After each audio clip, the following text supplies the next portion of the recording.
Hey guys, welcome to my channel. My name is Amanda. I'm so glad you're here. Today my boys and I are going into Barnes & Noble.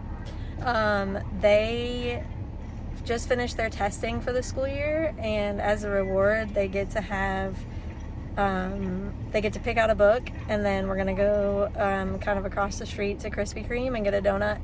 So I'll take you along with us.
Okay, y'all, my boys and I had such a great time at the bookstore. We don't get to do that often, and they just really enjoy it. They love to look around at everything that there is. They especially love the Harry Potter section that the Barnes & Noble closest to us has. It is like a whole wall of just Harry Potter everything, and they loved that. So we had the best time. I'm gonna share the books that they picked and also the book that I got, because I think that a homeschool mama deserves the reward for finishing testing, just like the homeschool kids. So I'm gonna share what I got as well. And then after that, I'm gonna share a little bit of like a used book haul. My boys and I went to a thrift store to check out what books they had, so I will share with you the ones that I got for myself. I think I said one time that I don't buy a lot of books, and that is a lie. I just don't buy a lot of new books typically. I will buy a new book if it is one that I just have to have and want to read right away, and I can't find anywhere else to get my hands on right away. I will then buy it. Or if it is one that I think I'm going to want to keep on my shelves and maybe reread, I will also buy those. Or if it is by an author that I just absolutely love. So I did buy one that meets those criteria. So my little guy is 3, and he picked this one. He picked Pop-Up Peekaboo Diggers, and it's a really fun book. It's got little fold-outs with, how can I show this to you? It's got little fold-outs with diggers, and he loves pop-up books. He can't get enough of them, so I was really glad he picked this one because he went back and forth on a few. Being 3, he's a little bit wishy-washy sometimes, but I was glad he picked this one because I do think he will really adore this one for a long time. Then my 7-year-old is, I've talked about him before. He is really into the military and war and just kind of how all that works and why it happens. So he picked this book. It's World War II Visual Encyclopedia. He loves it. He will look at this book for a very long time, and this is one that I know he will enjoy for a long time, so I was happy he picked this. It's also one that we'll use for school, so that works out for me. Let me see if I can show you. So his favorite part are these pictures here that show different types of, like the U.S. military personnel. Shows different types of military personnel. And but it has a lot of like real photographs in it, which I love. So this will be a great one to have on our shelves for a really long time. Good choice by my 7-year-old. My 10-year-old picked Dinosaurs and Other Prehistoric Life. This is also a DK book. They're actually all DK books. My boys all picked a different DK book, so that's interesting. But this is really cool. I love like the gold edges on this one. It just makes it really fancy feeling. But this has all types of prehistoric life in it, and it's like 2-page spreads that are really fascinating, honestly. This one's cool. Triceratops. But he picked that one. He is a big dinosaur guy, and I know that he will get a lot of use out of that. Now for Mama's choice, I picked Sipsworth by Simon Van Buie. I am so excited to read this book. It's a relatively new release, and I've talked about it a lot before. I just couldn't wait, and if I was going to buy a book, this is one I wanted to buy, and I knew I was going to want to have it on my shelves for a long time because it has an elderly main character, and I love that. I love that representation in my books. So this is about an elderly woman who has lost her husband and son. She encounters a mouse, and they have a relationship, and I just can't wait to see how that plays out and how the author kind of brings those two, that unlikely pair together into a story. So I got this and I am so excited to read it. It's at the top of my list to read, so I'm so excited for this one. Now I'm gonna run through the used books that I got. Okay, so I got two middle grade. The first one is Counting by Sevens by Holly Goldberg Sloan.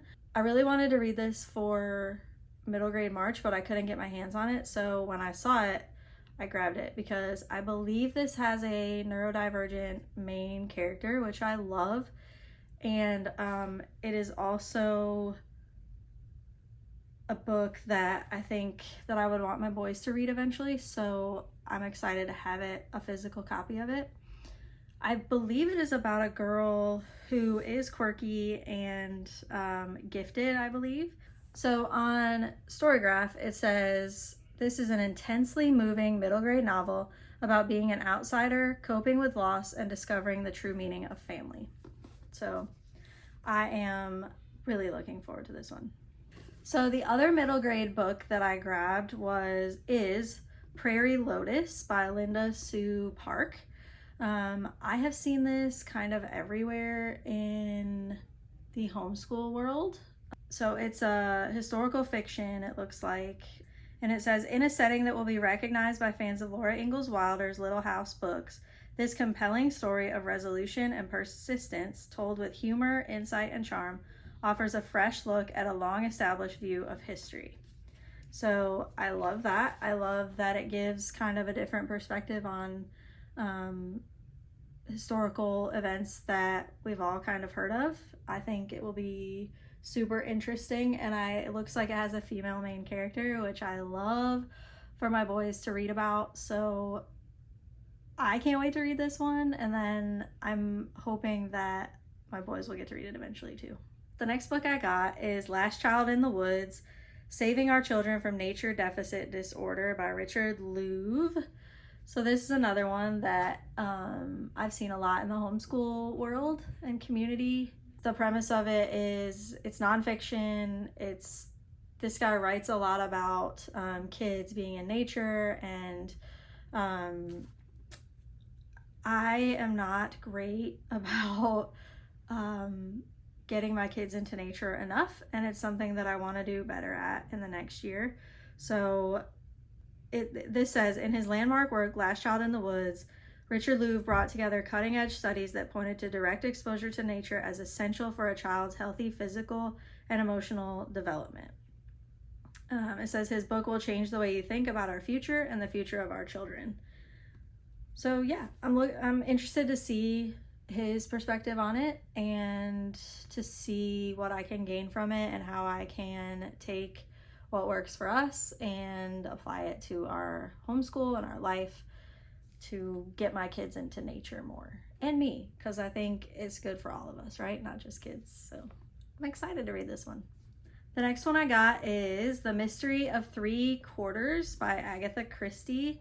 This is a Hercule Poirot mystery, and I have read a few of hers that have Poirot in them, and I've really enjoyed his character and the stories that go along with it. So I saw this one. This is the first Agatha Christie that I own, so that's kind of exciting. She's an author that I would probably like to read everything she's written eventually. Take a long time, but excited to have this one on my shelf. This next one is Flight Behavior by Barbara Kingsolver. And this is another author that I would like to be a completist of. I have read Demon Copperhead, and I have Poisonwood Bible on my TBR cart right now. So when I saw her name, I grabbed this one because I want to read all of her books. So it was a good opportunity to get it. At the bottom here it says, Flight Behavior takes on one of the most contentious subjects of our time, climate change. With a deft and versatile empathy, Kingsolver dissects the motives that drive denial and belief in a precarious world. I'm excited to read it. I'm excited to read anything by Miss Kingsolver. I love the colors of this book. The different blues are really pretty. So excited to have it on my shelf. The next one is another author that I would like to be a completist of. That is Anne Patchett. And this is The Patron Saint of Liars.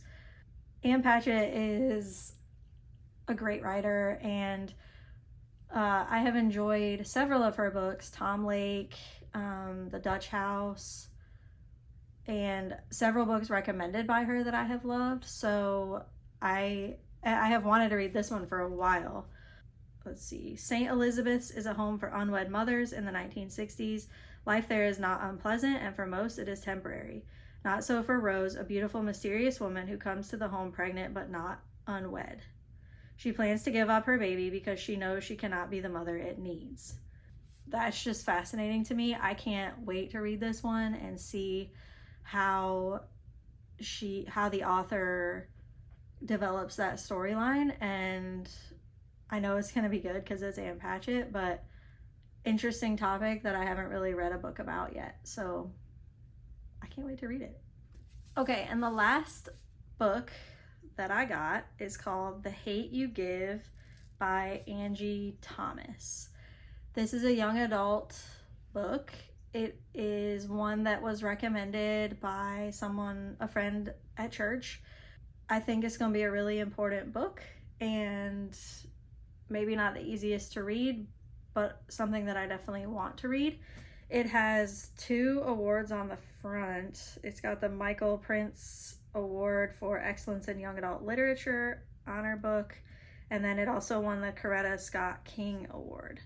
It says Angie Thomas's searing debut about an ordinary girl in extraordinary circumstances addresses issues of racism and police violence with intelligence, heart, and unflinching honesty.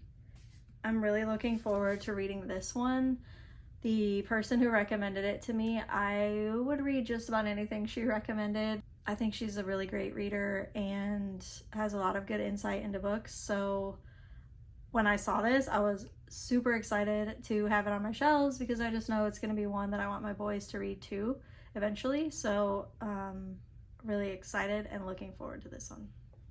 All right, so those are all the books that I got for this haul. I had a lot of fun making this video. I hope you enjoy watching it, and hopefully you find some good books for your TBRs or maybe your kids' TBRs. I had a great time shopping with my boys and looking around at books just to see kind of what interests them and what caught their eye. Okay, so for the kindness moment today, I have a quote for you that says, "Sometimes it's easy to lose faith in people. And sometimes one act of kindness is all it takes to give you hope again." And that's by Randa Abdel Fattah. I think that these days, at least in America, things are crazy, and it can be easy to lose your faith in the goodness of people, and when there's so much hate being thrown around and things like that, it can be really hard to hold on to hope. And sometimes, one kind thing that you do for someone else or one kind thing that comes your way can really change that thought process for you. It doesn't necessarily even have to be a big thing that you can do to change someone's view of the world. Things can be dark and things can feel hopeless, but one small kindness can really make things a little less hopeless and really change someone's heart. So on that note, go out there and be kind to someone today, y'all.